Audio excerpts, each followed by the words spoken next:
Hey guys, this is Mainly Watches, and I'm Captain Nick. Thank you so much for joining me today. Citizen, they are a juggernaut in the watch industry. They're probably best known for their eco-drive movements and of course their dive watches, and I've done a couple Citizens on the channel. But there is one that I've been having my eye on for quite a while, and I did go and pick it up, and that is the Citizen Suratto. This thing, I don't understand why it even exists. It is an absolutely crazy watch.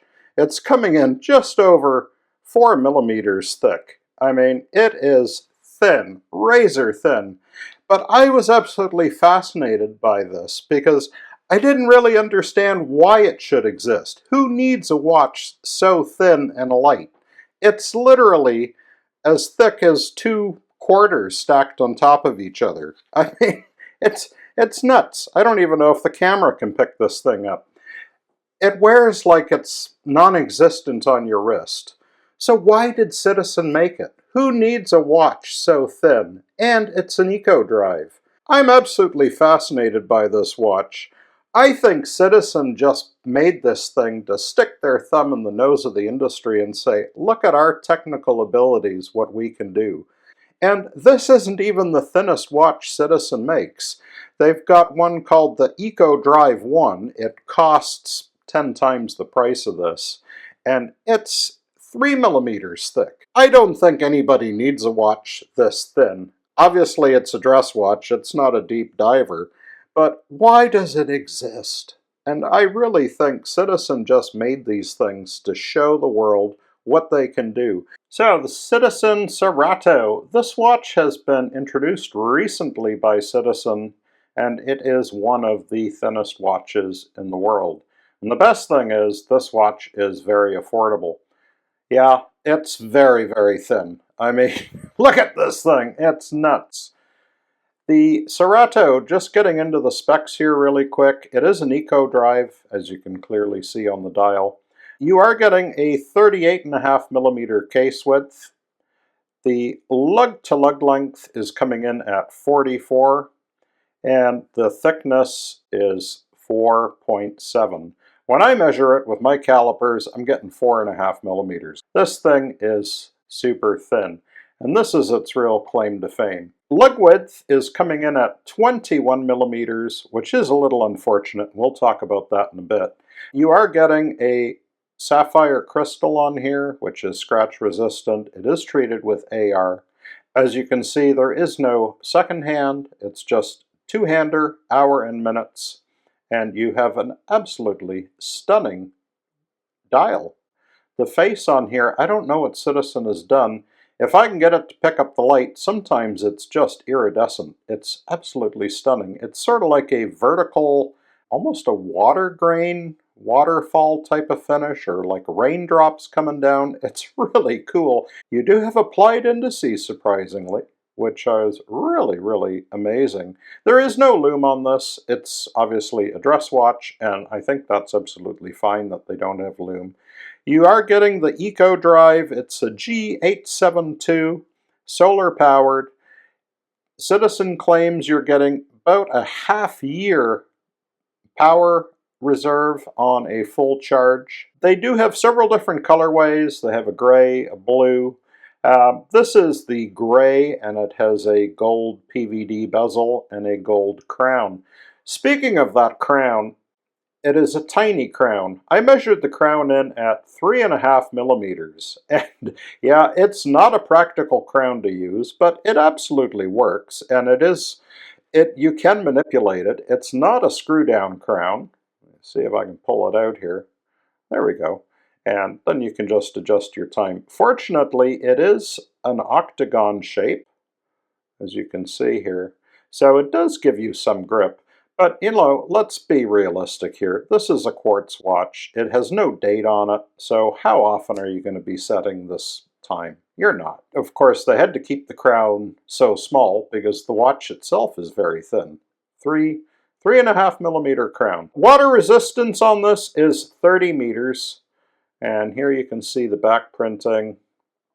They just say water resist, but when I looked it up, it is 30 meters.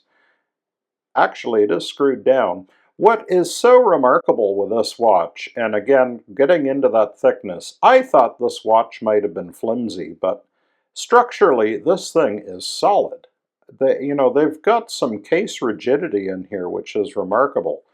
I don't know how Citizen has accomplished this. Like I said, I really think this is Citizen's way of just thumbing their nose at everyone and saying, look at what we can do. Weight of this watch, guys, is where it really gets crazy, because when I weigh this thing with a strap, it's coming in at 30 grams. That's on the strap.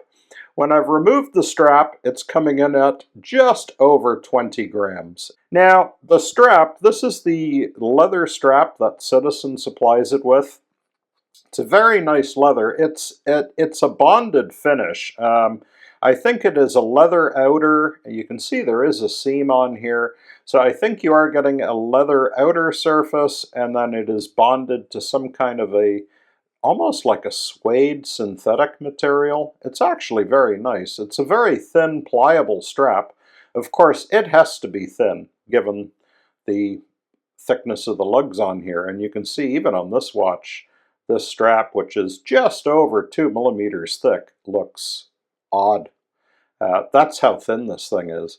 But the strap is very nice. You do have a nice Citizen buckle, good shape to the buckle. And I have to say, it looks actually pretty good. I have been trying out some different straps. Now, 21 millimeter is a different strap size. I picked up this Hirsch. It's an Osiris. This is a very thin leather. And of course, Hirsch, it's a calf leather, very high quality strap. The case finishing on here, as you can see, it's all high polished stainless. They do have a gold PVD bezel, which I think looks really classy. And it's just a really extraordinary watch to wear. So here it is on my 7.5-inch wrist. And I mean, look at that.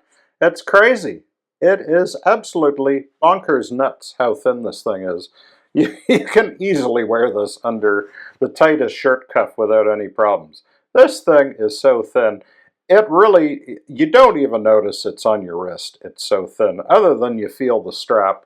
And there you go. You can see the strap, the buckle. It's very nicely done. Very well executed.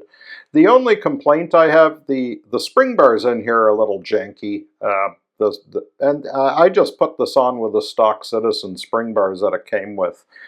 I would change them out if I was going to keep it on the strap. I find the strap just, I don't know, it looks just a little too artificial, even though it's not. But look at this dial. This dial is fabulous. I love how this picks up the light and plays with the colors. Citizen has really knocked this thing out of the park. And here we are with the black leather Hirsch Osiris strap, which I think looks really good on this. It's a little thinner than the Citizen strap. Now, pricing on these. MSRP is coming in at $425 if you order this from the Citizen website. A lot of sellers, including Citizen, have it a lot less. I think Citizen has it right now for $3-something. You can find it in the 200s at other sellers. I picked this up in the low 2s, which I thought was just a great price. I have to say the wearing experience on this is very different. You do not realize it's on the wrist. It is so light and so thin, other than you just feel the presence of a strap wrapped around your wrist. I think it's a fascinating piece. I don't know if there's really any practical purpose for a watch this thin to exist. Honestly, I'm fine with anything from 8 to 10 millimeters. Sometimes, it is nice to have something on your wrist and feel the wrist presence. But I think Citizen just did this to show the world, look at what we can do, look at our technology. And I gotta say, it is damn impressive that they made something this thin. So, hats off to Citizen. I really think they've shown what they can do with this. So, I hope you guys enjoyed this. I'll be back next week. We'll have another watch or strap review. If you have not done so, please subscribe to the channel. I would very much appreciate it. And as always, I love hearing your comments, so feel free to drop me a line. Till then, guys, stay safe out there, and we'll see you next week.